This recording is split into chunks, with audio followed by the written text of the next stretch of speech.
Hello friends, আরেকটি নতুন ভিডিওতে তোমাদের সকলকে স্বাগত। তোমরা সকলেই গতকালকে থেকে আমাকে একটা বিষয় নিয়ে খুব মেসেজ করছো, মানে গতকালকে চর্চিত বিষয় ওবিসি সার্টিফিকেট বাতিল নিয়ে। তো আজকে সেই বিষয়ে আলোচনা করব। আর আমরা এর সঙ্গে আরো আলোচনা করব, যেহেতু আমরা প্রাইমারি রিলেটেড ভিডিও আলোচনা করি, তো সেক্ষেত্রে প্রাইমারিতে এই ওবিসি সার্টিফিকেট বাতিল কি কি প্রভাব ফেলতে পারে সেটা নিয়ে আমরা আলোচনা করব। অন্যান্য প্রভাব অবশ্যই পড়বে, তবে আমরা প্রাইমারি নিয়ে আলোচনা করব। এছাড়া জাজমেন্টটা সংক্ষেপে একটুখানি জানার চেষ্টা করব, পরবর্তীতে কি হতে পারে সেই সব নিয়েও আলোচনা করব। তো চলো মূল ভিডিওতে প্রবেশ করি। আর মূল ভিডিওতে প্রবেশ করার আগে তোমাদেরকে বলবো যে এখনো যারা চ্যানেলটিকে সাবস্ক্রাইব করনি তারা অবশ্যই চ্যানেলটিকে সাবস্ক্রাইব করে দিও এবং ভালো লাগলে লাইক করে দিও, শেয়ার করে দিও। আর কোনো রকম কোয়ারিজ থাকলে অবশ্যই কমেন্ট করো। তো চলো মূল ভিডিওতে প্রবেশ করি। প্রথমে জাজমেন্টটা আমরা সংক্ষেপে জেনে নিই।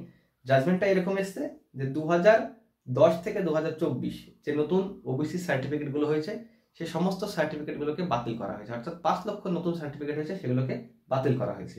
কেন বাতিল করা হয়েছে? কারণ এখানে 1993 অ্যাক্ট অনুযায়ী 37টা জনগোষ্ঠীকে ওবিসি সার্টিফিকেট দেওয়ার নির্দেশ দেওয়া হয়েছিল। তো পরবর্তীতে সেই 37 থেকে 2010 পরবর্তীতে, অর্থাৎ আমাদের নতুন যে রাজ্য সরকার অর্থাৎ তৃণমূল কংগ্রেসের রাজ্য সরকার আসার পরে আরো প্রায় 29টি জনগোষ্ঠীকে ওবিসি সম্প্রদায়ের মধ্যে ইনক্লুড করা হয়।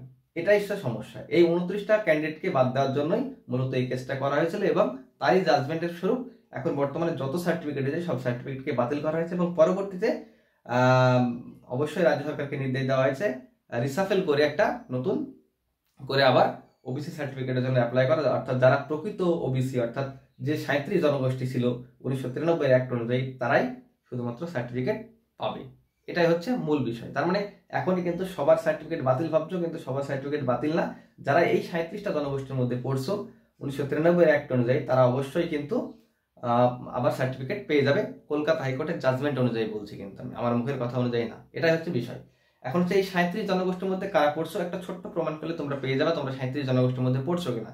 ধরো তোমার ওবিসি সার্টিফিকেট আছে, তুমি ভাবছো যে আমি 37-এর মধ্যে আছি না আমি নতুন করে 29-এর মধ্যে আছি। অর্থাৎ তুমি 37-এর মধ্যে আছো কিনা বুঝতে হলে তোমাকে প্রথমেই দেখতে হবে কি 1993 অ্যাক্টের যে 37টা জনগোষ্ঠী ওবিসির মধ্যে পড়ছে সেগুলো দেখতে হবে। আমরা কমিউনিটি পোস্টে অবশ্যই সেই 37 জনগোষ্ঠীর একটা লিস্ট দিয়ে দেবো। এছাড়া তুমি খুব সংক্ষেপে বুঝতে পারবে যদি তোমার ফ্যামিলির কারোর, কে কাকা হতে পারে, দাদা হতে পারে, ভাই, মানে তোমার থেকে সিনিয়র কেউ হতে পারে, তো তোমার ফ্যামিলিতে এরকম সার্টিফিকেট হোল্ডার আছে 2010-এর আগে। যদি কোনো সার্টিফিকেট হোল্ডার 2010-এর আগে তোমার ফ্যামিলি থেকে থাকে তাহলে তোমার সার্টিফিকেটটা আগামী দিন বৈধ হবে, এটা পরিষ্কার। ঠিক আছে? এবার 2010-এর আগে নেই মানে যে তোমার সার্টিফিকেট বৈধ হবে না, তাহলে এমন হতে পারে তুমি প্রথম সার্টিফিকেট হোল্ডার তোমার ফ্যামিলির, হতে পারে। এটা বলছি না যে থাকতেই হবে, ঠিক আছে? তবে যদি তোমরা ওই 37 জনগোষ্ঠীর মধ্যে হও তাহলে অবশ্যই তোমার সার্টিফিকেট আজকে হলেও বাতিল হবে, বা তোমার যদি 2010-এর আগে কোনো রকম সার্টিফিকেট তোমার ফ্যামিলির কারোর থাকে সেক্ষেত্রে তুমি অবশ্যই 37 জনগোষ্ঠীর মধ্যে পড়ছো এবং তোমার সার্টিফিকেট 2024-এর হলেও তোমার সার্টিফিকেটটা কিন্তু পরবর্তীতে ভ্যালিড হবে। এখন হচ্ছে 2011 পরবর্তীতে যে 29টা জনগোষ্ঠীকে ওবিসিতে ইনক্লুড করা হয়েছে তাদের একটু সমস্যা হলেও হতে পারে। তবুও আমি বলবো, যেহেতু মুখ্যমন্ত্রী মমতা বন্দ্যোপাধ্যায় নিজে বলছেন যে আমরা এই রায় মানি না, আমরা সুপ্রিম কোর্ট যাবো বা উচ্চ আদালত যাবো, তো সেক্ষেত্রে উচ্চ আদালতে কি হবে সেটা দেখতেই হবে। উচ্চ আদালতে যদি জাজমেন্টটা বহাল থাকে সেক্ষেত্রে 29 জনগোষ্ঠী ওবিসি সার্টিফিকেট ক্যান্সেল হবে। আর যদি না হয় যে এইটাই রাজ্য সরকার জিতে যায় এখানে যে না ওইটা সব ঠিকই আছে, ওই 66 জনগোষ্ঠী ওবিসি অন্তর্ভুক্ত হবে, সেক্ষেত্রে অবশ্যই এই সার্টিফিকেট সবারই ভ্যালিড থাকবে। এটা হচ্ছে কালকের জাজমেন্ট থেকে সুপ্রিম কোর্ট পর্যন্ত আমি বলে নিলাম। এখন যদি জাজমেন্টটা কালকের বহাল থাকে সেক্ষেত্রে কি কি সমস্যা হতে পারে সেটা নিয়ে আলোচনা করি। সেক্ষেত্রে সমস্যা হবে কি, যারা ওবিসি ওই 29 জনগোষ্ঠীর মধ্যে পড়ছো তারা দেখা যাচ্ছে যে প্রাইমারিতে পাশ করেছো 82 পেয়ে, অর্থাৎ 90-এর নিচে পেয়ে পাশ করেছো, ক্যাটাগরি এতে পাশ করেছো, তাহলে তাদের কি হবে? তাদের সার্টিফিকেটটা কি থাকবে? তাদের সার্টিফিকেটটা অবশ্যই বৈধ থাকবে, সেটাও কিন্তু কলকাতা হাইকোর্টের জাজমেন্ট অনুযায়ী। কারণ কলকাতা হাইকোর্টের জাজমেন্ট বলেছে জাজমেন্টটার আগের দিন পর্যন্ত সমস্ত সার্টিফিকেটে যে যে কাজে ব্যবহার করা হয়েছে, ইউজ করা হয়েছে, সেটা চাকরি হতে পারে, যে কোনো প্রকল্প হতে পারে, সমস্ত কিছু বৈধ। তার মানে তোমাদের সার্টিফিকেটও বৈধ, এটা আর বলার অপেক্ষা রাখে না। কিন্তু প্রথমেই একটা যে কথা বলিনি সেটা হচ্ছে প্রাইমারিতে নিয়োগ অর্থাৎ রিক্রুটমেন্ট আর টেট কিন্তু সম্পূর্ণ আলাদা বিষয়, এটা তোমরা সকলেই জানো। তার মানে রিক্রুটমেন্টের সময় তুমি ওবিসি ব্যবহার করতে পারবে না যদি এই জাজমেন্ট বহাল থাকে। তার মানে তুমি 82-তে পাস করেছো, তুমি 85-তে পাস করেছো, তুমি কি করে তাহলে জেনারেল ক্যাটাগরিতে অ্যাপ্লাই করতে পারবে?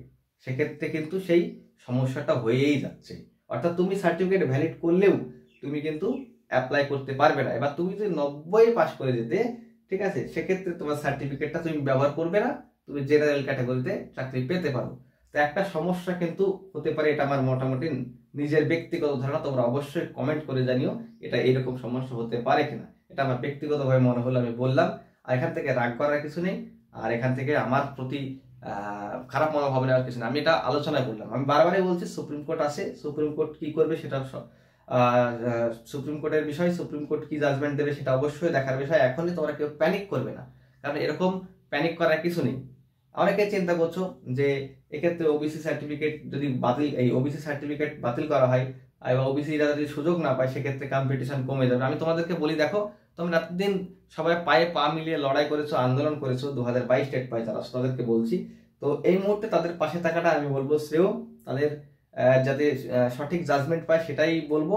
তোমরা ওই তাদের হচ্ছে এখন পিছনে লেগো না, বা তাদেরকে অবশ্যই মোটিভেট করো, কারণ তারা অনেকেই টেনশনে আছে। অনেকে আমাকে মেসেজ করছো, দাদা ঘুম আসছে না। সত্যি একটা টেনশনের বিষয়, এরকম কিছু হওয়া তো ঠিক না, কারণ তারা তো জানে যে তারা অবশ্যই, তাদের কোথায় দোষ? তাদের তো কোনো দোষ নেই। যদি এখানে দোষ থাকে, কোনো সরকারের দোষ থাকতে পারে, তাদের কোনো ব্যক্তিগত দোষ নেই। তো সেখান থেকে বলবো যে তাদের কোনো দোষ নেই, যেহেতু তাদেরকে কোনো রকম কথা বলা যাবে না। তারা অবশ্যই সুপ্রিম কোর্টে গিয়ে একটা জাজমেন্ট পাক, আমরাও আশা করি, বা যাই হোক একটা সঠিক বিষয় উঠে আসুক। Thank you.